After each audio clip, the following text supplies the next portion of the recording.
Está rodeado de un hermoso palmeral, más de 160 palmeras, y desde que se inició la plaga del picudo, que sabemos que vino de Egipto, y realmente ha sido un grave problema para todas las palmeras, y nosotros desde el primer momento nos pusimos a tomar medidas de prevención, teniendo en cuenta que aquí no se puede aplicar cualquier tipo de tratamiento. No se puede aplicar cualquier tipo de tratamiento porque tenemos una masa de agua, que no solo es una masa de agua, sino es una masa de agua de abastecimiento público.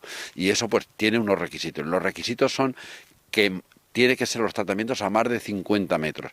Aquí prácticamente el perímetro que tenemos las palmeras no están a 50 metros. Pero sí que se han hecho cosas. Y se ha probado la endoterapia también. Y se ha probado el tratamiento con nematodos, que es una larva que se come los huevos de los picudos para que no puedan desarrollar.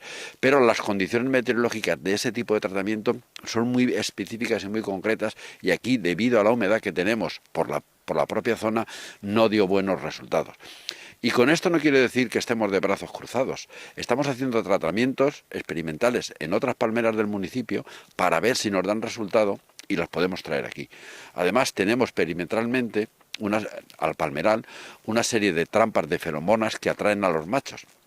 Y ahí llevamos un seguimiento y un cuenteo de machos que caen en las trampas para saber cómo está es una epidemia. Esto es realmente, el tema del picudo ha sido un tema catastrófico para las palmeras, y aquí nos ha coincidido que justo está al lado del agua.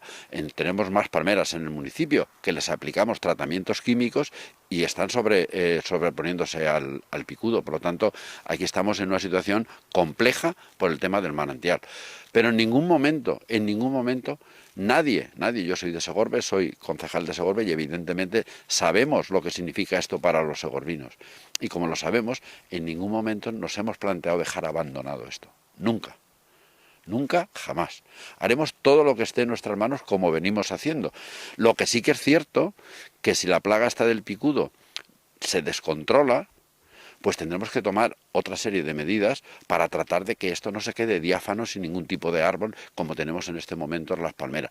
Y para eso, en el Consejo del Paraje Municipal de La Esperanza, se trató este tema y se acordó ponernos en contacto con expertos del instituto que tenemos en Segorbe, el Instituto Alto Palancia, que tiene el módulo de ciclo de forestal y paisajístico, para que nos aconsejen.